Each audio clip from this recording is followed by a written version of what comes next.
Y ahora sí, Julio Moreno, muy buenas noches, bienvenido. Hola, ¿qué tal? Gracias.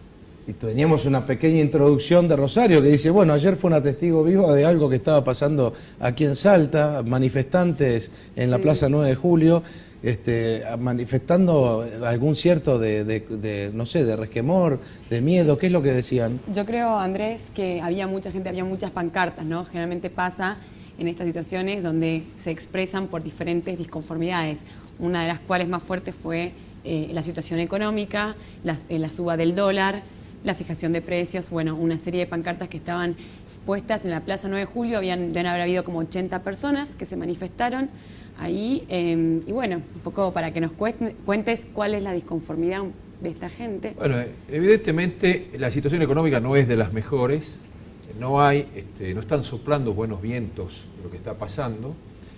La escapada de este dólar blue, el dólar paralelo o el dólar ilegal, como le dicen algunos funcionarios, porque ahora ya es un dólar ilegal, porque no se consiguen los canales legales de comercialización, pero sí se lo consiguen los arbolitos, se consiguen en las cuevas y demás. Esa es la calificación que se le está dando a este dólar. Y bueno, evidentemente se escapó. Ya estamos hablando de un dólar de 5 pesos, el dólar oficial, a un dólar de 8 pesos con 50. Evidentemente esta brecha es muy preocupante.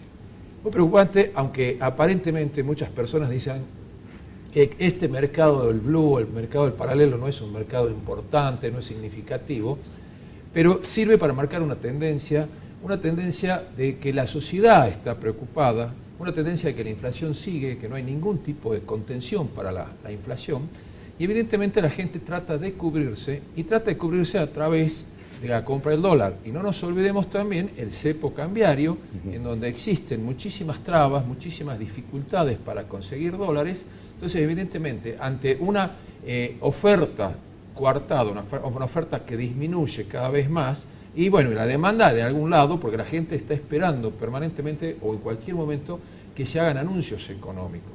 Y especialmente ahora en esta Semana Santa, que tienen 4 o 5 feriados largos, la gente, ahí hay muchas expectativas. Pero bueno, si querés lo vamos a hablar después, cuáles son los anuncios. Yo quisiera preguntarte, ¿cuánto hay de especulación por parte de los grupos, a veces económicos, que aprovechan ciertos momentos de la economía para presionar sobre los gobiernos, sobre los mercados, y bueno, y entre comillas ganan con estas cuestiones del dólar? ¿Y cuánto hay justamente de falta de confianza en un modelo económico que evidentemente muestra muchas grietas cuando hay casi un 30% de inflación anual?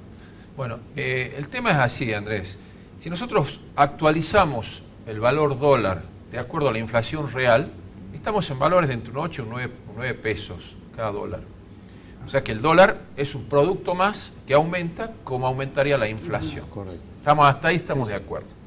Evidentemente, entonces acá hay un problema, hay un desvasaje. ¿Por dónde está? Si el dólar oficial está a 5 pesos y el dólar paralelo está a 8 pesos, algo está andando mal en la economía. Esto obviamente se presta a muchísima especulación. Especulación que va gente, sabemos que podemos conseguir con tarjetas de crédito, débito, dólares, a pesar de que ahora ya lo grabaron con un 20%, sigue siendo interesante la diferencia entre el dólar paralelo y el dólar oficial. Hoy justamente salió en un diario de Buenos Aires cómo se hacía en el dólar colonia, que gente iba a Colonia, sacaba dinero en dólares de un cajero en Colonia, y venía con esos billetes y los cambiaba. Así todo les permitía pasar un fin de semana bastante agradable con esa diferencia. Paquetes turísticos, hablando de turismo también, que está grabado, que se vendían y no se utilizaban. O sea, se está prestando para muchísima especulación, muchísima, pero evidentemente hay algo que no está funcionando. Entonces, eso un poco lo que puede llegar a pasar si no se logra parar un poco esta fuerte crecida o este fuerte incremento del dólar paralelo. Y dentro del mismo gabinete económico del gobierno nacional hay muchísimas discrepancias, hay opiniones desencontradas. Algunos sectores, algunos grupos opinan que se debe dejarlo al mercado que opere libremente, donde la oferta y la demanda. ¿Levantar el cepo sería ahí o no? Seguir con un poco con el cepo, pero que el mercado solo se regule, como creen que puede ser este aumento, porque es un fin de semana largo y mucha gente aprovecha para comprar dólares, entonces creen que es un problema circunstancial que puede llegar a bajar. Otros sectores opinan que Sí tiene que haber un desdoblamiento del dólar, un dólar comercial y un dólar financiero, un dólar turístico, que es más o menos que está ahora, pero ya legalizarlo, cosa de que ya no haya ningún tipo de problemas, y si vas al mercado lo conseguís al dólar, famoso dólar ilegal, como un dólar legal. Y después los otros dicen que sí, que tiene que haber una devaluación importante. Se habla de que en algún momento se va a anunciar una devaluación hasta un 30%, pensando que va a ser una devaluación por encima de la inflación, cosa de darle a los productores, a nuestros industriales, la posibilidad de que sus productos sean competitivos en el exterior y darle algún tipo de alternativa o alguna señal de que el Estado está preocupado porque estamos perdiendo mercado. Digamos, acá es como volver a la devaluación esa que hizo Duhalde en su momento con de Mendiguren, pero quedaron miles de argentinos por debajo del nivel de la pobreza, y ahí empieza la historia del subsidio. ¿Cómo se puede entender esto? Bueno, Julio? esto si hay una devaluación muy grande, sí, evidentemente los precios van a subir en forma muy grande. Al subir los precios en forma muy grande va a haber mayor inflación.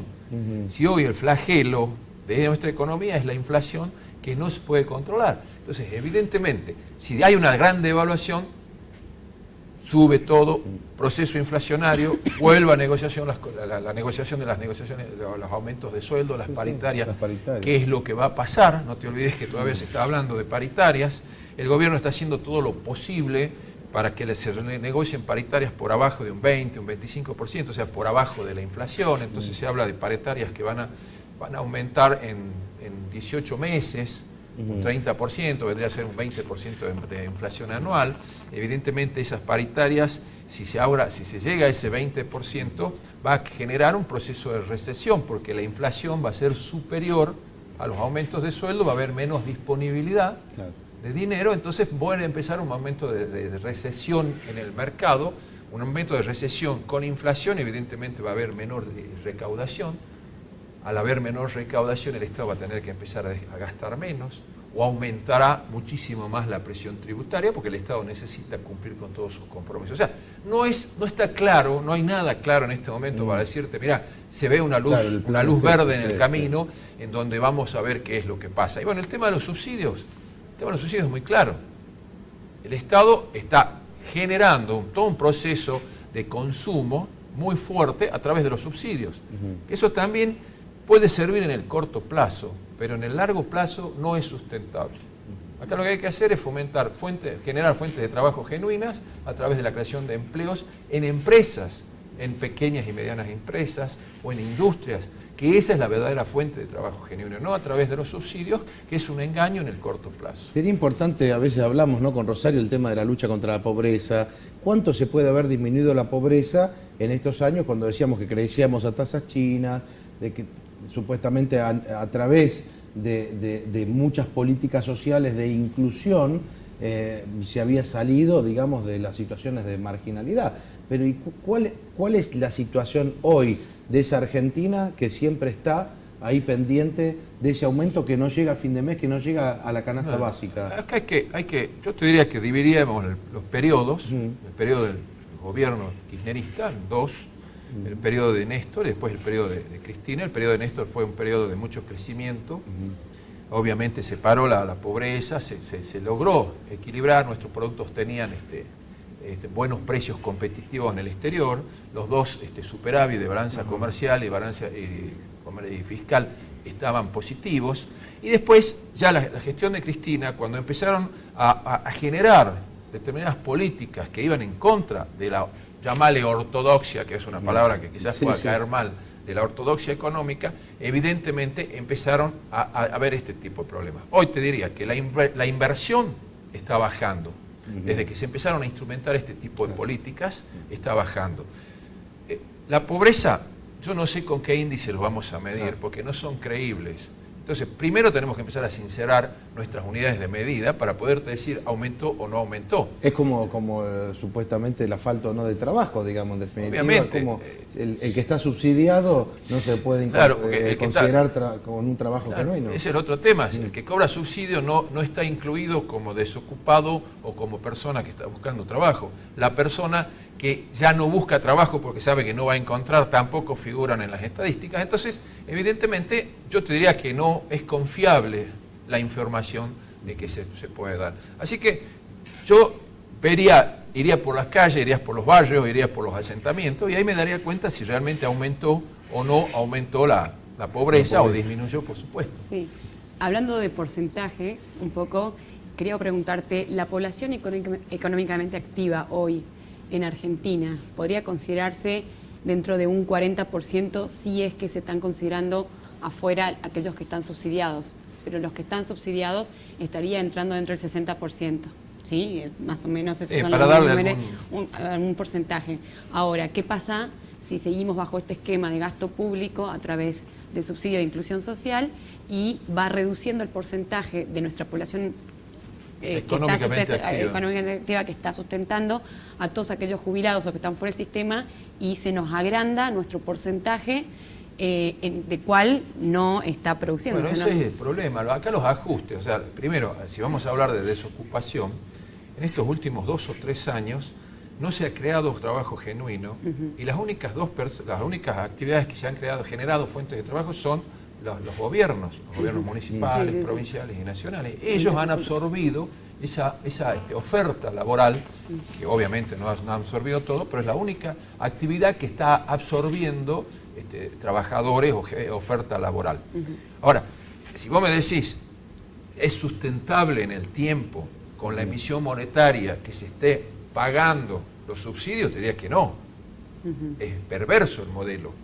Hoy es perverso el modelo porque no tenemos superávit fiscal, no tenemos superávit comercial y seguimos generando gastos que evidentemente suspenderlos a estos gastos genera un costo político muy alto, y hoy, en este es un año político, te diría que es muy difícil que quieran hacer este tipo de cortes o de disminuir el subsidio, o a dónde vas, o qué le vamos a dar a todas las personas que están en el subsidio. O sea, no tiene que ser una cosa de golpe, tiene que ser una cosa gradual, porque hay mucha gente que vive del subsidio y que no está integrada a la sociedad. Y que come seguramente con ese obviamente, subsidio. Claro. El subsidio lo necesita, yo no estoy en contra del subsidio.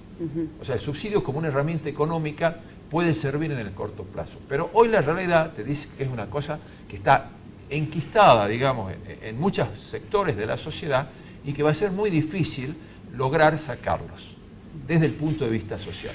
Pero hay otros subsidios que sí me atrevo a decirte que estoy totalmente en contra. El caso del subsidio al transporte en Buenos Aires y Capital Federal, el Gran Buenos Aires, en donde nosotros, todo el país, está pagando el subsidio que les hacen, por ejemplo, al transporte, a la luz. Ese tipo de subsidios nosotros no podemos pararlo, porque son gente que tienen los ingresos medios por encima de la media de lo que tenemos acá en el interior, y todavía siguen cobrando subsidios. Pero sacarlos a esos subsidios significa un costo político muy alto y disminución de votos, y más en este año electoral. O por lo menos, digamos, hasta después de octubre, que todos estamos esperando que se van a hacer determinados tipos de ajustes. No sé si cirugía mayor o cirugía menor, pero se tiene que hacer porque la economía no da para más. Julio, ¿qué opinas de la ley antiterrorista que parece ser que se puede utilizar para que los ojeros liquiden su reserva de soja? Bueno, ya la desmintieron. Es perverso. Yo creo que son todas versiones, es un poco un terrorismo, te diría que un terrorismo de Estado que se está haciendo, en donde también está preocupado el Estado por parar esta escalada inflacionaria, y tienen, por supuesto, necesidad de tener dólares. Pero ¿qué pasa? Yo creo que sí, la preocupación del gobierno de querer parar la inflación es coherente, es válida, pero si no se acompaña con medidas generales, no se pueden hacer las políticas del parche. El cepo cambiario por un lado, la ley antidumping por el otro, el acuerdo de precios máximos por otro. Todo ese tipo de cosas en formas aisladas no van a funcionar. Pueden funcionar en el corto plazo, quizás hasta las elecciones, pero parar los costos en un esquema con una inflación de un 25 o un 30% anual, hablar de congelar los precios de la canasta básica. Yo quiero preguntarle a un productor de azúcar, a un productor de alimentos que están con precios controlados y con precios tope, ¿cómo hace para pagar los aumentos de sueldos que se tienen que negociar ahora cuando sus márgenes no les pueden estar dando? Entonces, evidentemente no es sustentable. Entonces, ¿qué es lo que va a tener que hacer? Bueno, en vez de vender 1 kilo de azúcar, venderá 800 gramos de azúcar. En vez de vender 1 litro de tal producto, bajarán la achicará un medida, poco la medida, o empezarán problemas de desabastecimiento, pero creo que el gobierno tiene que hacer algún tipo de acción, pero no en formas aisladas como se están haciendo.